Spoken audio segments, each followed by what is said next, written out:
possibilities, our full range of artistic tools. So Chuck, if you would give me just some watery something there. And, he has a lot of gadgets over here, and he's probably going to use some gadgets. So we're going to do gadgets, and then we're going to do no gadgets. Okay. Okay? So I just sprung this on him. There's a water metaphor. I didn't tell him we were going to do this. So anyway, improvisation. And as he does that, I'm going to put on the screen a video, what's called a loop, from theworkofthepeople.com, and it's just slow motion water imagery. And what a loop does is it creates a moving piece of art. So as you're doing something like coming and remembering your baptism, think about what you can do visually if you're using media, what you can do to create. Chuck is creating what we call a soundscape, and the media is creating a visual scape, right? It's a moving imagery scape.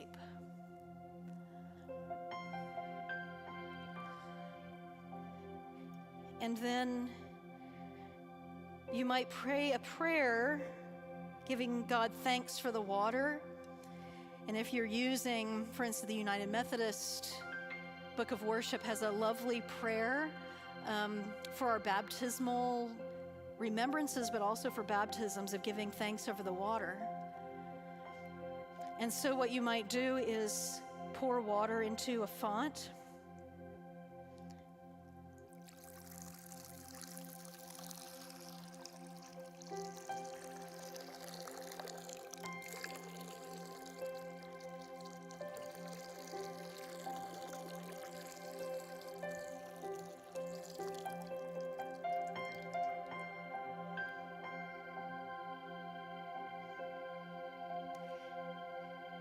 And in this moment,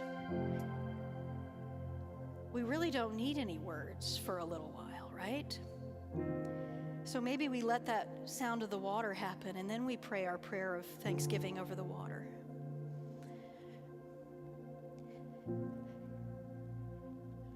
And I wouldn't really know until I tried it. Those of you who studied with me before know what's coming. It's called rehearsal. It's called, when we're layering elements like this, we want to play with it. And so we've also gotten out of the box of having a baptismal font that, maybe for remembrance of baptism for this one Sunday, instead of using the font, maybe we use some beautiful piece like this that I got at Home Goods for $20. Thank you very much. And you see how I've put a little light underneath it, which illuminates it?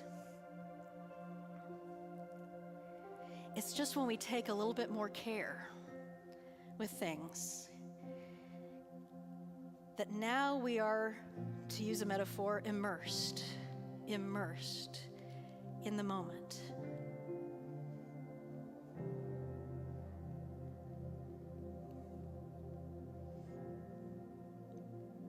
So do you catch my drift? All right. So, these sacramental moments are really times when we can take the worship arts and let the worship arts speak in artful ways. Right now, I have green, right? We talked about not just using green paraments because it's ordinary time, but I can still have that sense of green, but I can create something that's a little bit more nuanced in its greenness, right? Rather than just, for decades we've been doing the paraments. That I'm not against paraments, but if that's all we use, then we become visually bored with it. We need to be woken up again. Now, Chuck, tell us a little bit about what you did with the bells and whistles here for those churches and musicians who have the bells and whistles, who might have the bells and whistles or want to get some bells and whistles, and then we'll pare it down for other churches who are saying, yeah, I wish I had a musician who had stuff that could do that. But tell us first a little bit about what you did. Okay, so the instrumentation that I was using was really just a string pad along with a piano. And then I was manipulating the string pad sound to bring out certain frequencies of it to allow it to sound different, but it was the same note that I was holding down. You can do this with an organist and a piano player as well, but since it's just me here, I am using the same technique, but using it on a synthesizer. I'm using a program called MainStage to be able to use the computer sounds that are generating all the sounds that are being triggered by the keyboard. So just using a string sound, I can then pull in a little effects to it. And I was able to create dissonance and resolution.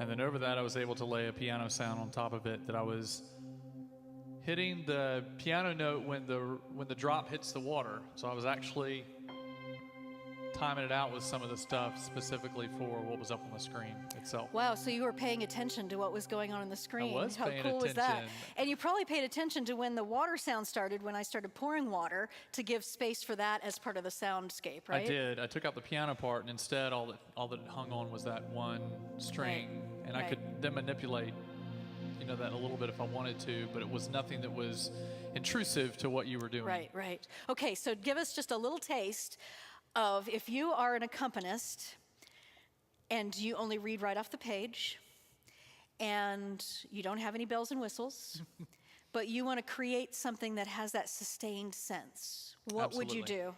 Well, if you're a piano player, the sustain pedal is going to be your best friend with this. If you're Right. an organist, you have infinite sustain. What you Right. don't have on an organ that you do have on a piano is you have velocity control on the piano, which means that if I hit this soft, it's going to come across soft on a piano.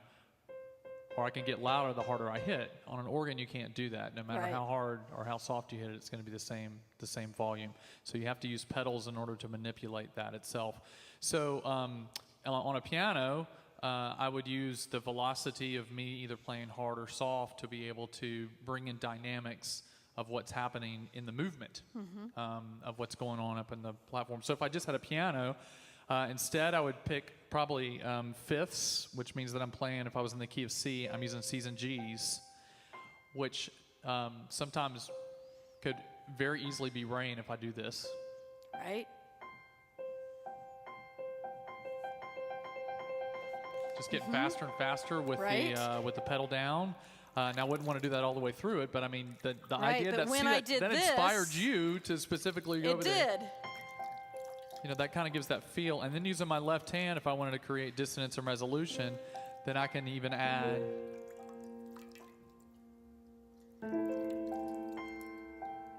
Okay, now you're veering away from reading off the page. So let's use key of F, Okay. Spirit of the Living God. Okay.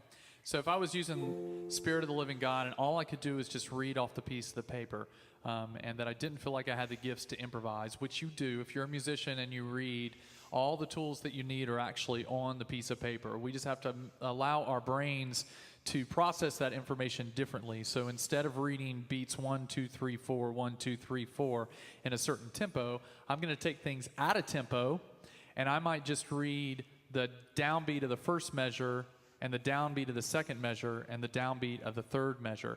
And by doing that, I can create a sound bed that wouldn't hijack the moment. Right. Because if you were doing something and I went, And if I was trying to pray a prayer on top of that, we would be competing.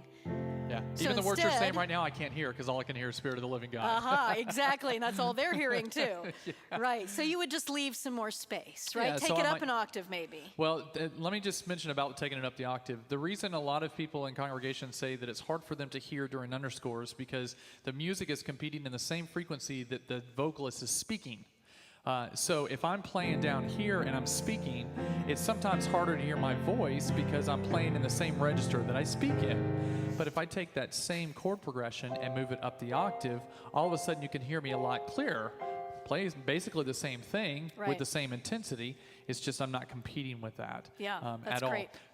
all. So moving stuff up the octave is helpful. And underscoring, you just want to take very simple stuff. So if I was doing the chords, the Spirit of the Living God, and I was reading them off the page, I might just do this.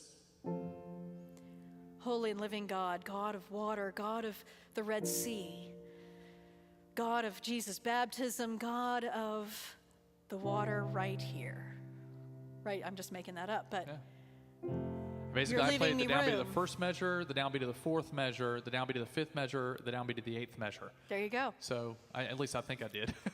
but still, that would be exactly what was written in the hymn book that I could read right off of that. Now, the trick is take it out of tempo and separate yourself from the same frequency that the person is speaking in. And an easy way to do this is if I just start speaking and then I move to a pitch like I just did, I'm speaking in the key, basically C3 is where I speak most of the time. And so I would not speak want- where? Find me. Where am I? Find me. I'm you gotta- probably you gotta D flat. You got to change from speaking to a pitch.